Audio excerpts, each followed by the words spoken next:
You're with Peter Cleve here, and we are talking books. This is Wednesday, so it's Wednesday Books with Go Press and Campus Press.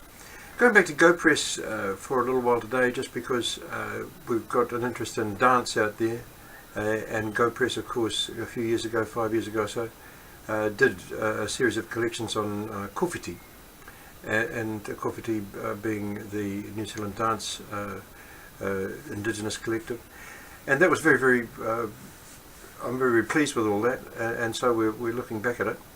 But also coming back to that idea of Go, of course now we've got Go TV, which comes from Go Press, and Go Press came from an idea that my daughter and myself had with respect to Japanese matters and the Japanese game of Go, or Go I should say, and the idea that you could move in all directions, and so I really liked that idea, so we went with that. And that's how we've got the name Go.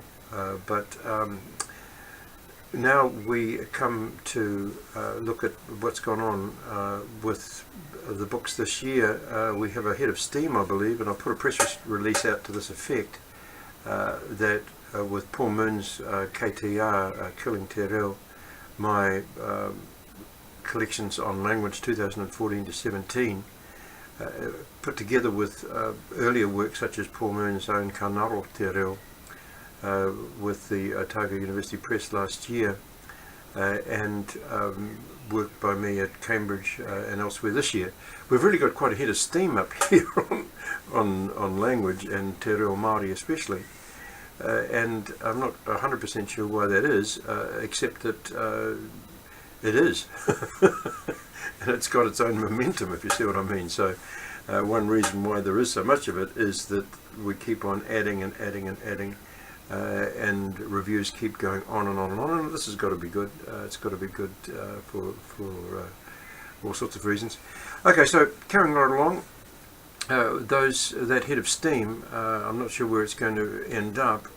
There will be a review of Paul Moon's KTR, which just came out, Killing Te Reo, by me, a long review, going out as another monograph later in the year, probably December, late December, and that will be based on my unpublished paper, the one unpublished paper in Papers on Language 2014 to 17, and that is called Kei Hea Te Reo, Where is the Reo? So again, I come back to that idea of a head of steam, and I'm very pleased to have had the response from people wanting to buy those books recently, so that's all very good. Now, the topic today is this book, Evita, which has actually been the topic of, I think, going back about a year, of one of these broadcasts before.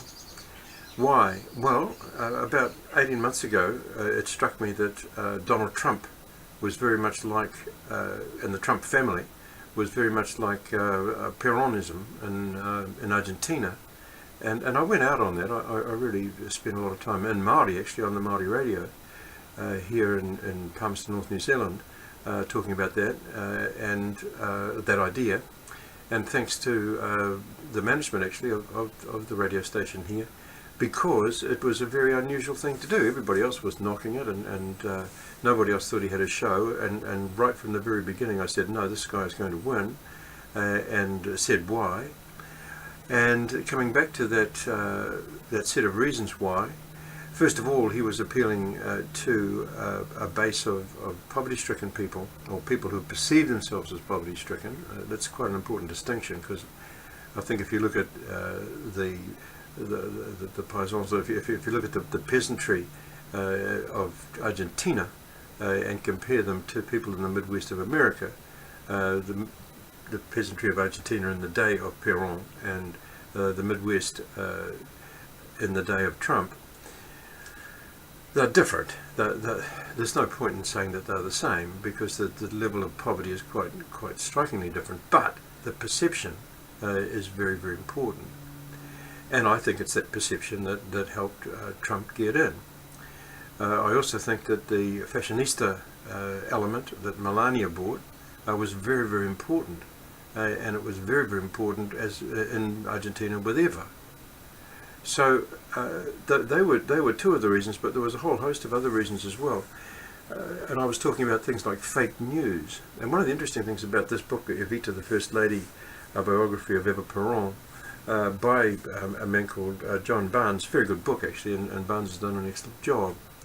But one of the things about it that struck me, which really, really resonated with me, was when we come to the idea of fake news, the news that's in the bubble and the news that's out of the bubble, so to speak, one being fake. This was very, very strong in Argentina, where people would actually cross the river into the adjoining country to get the news. I mean, it was astonishing.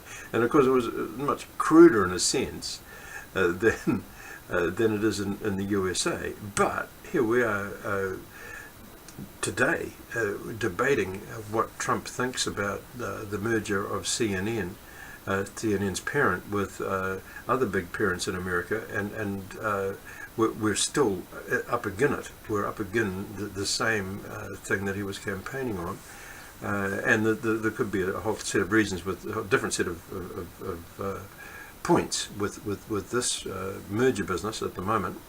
But at the same time, the idea of fake news is still very strong, coming right out of Don's mouth.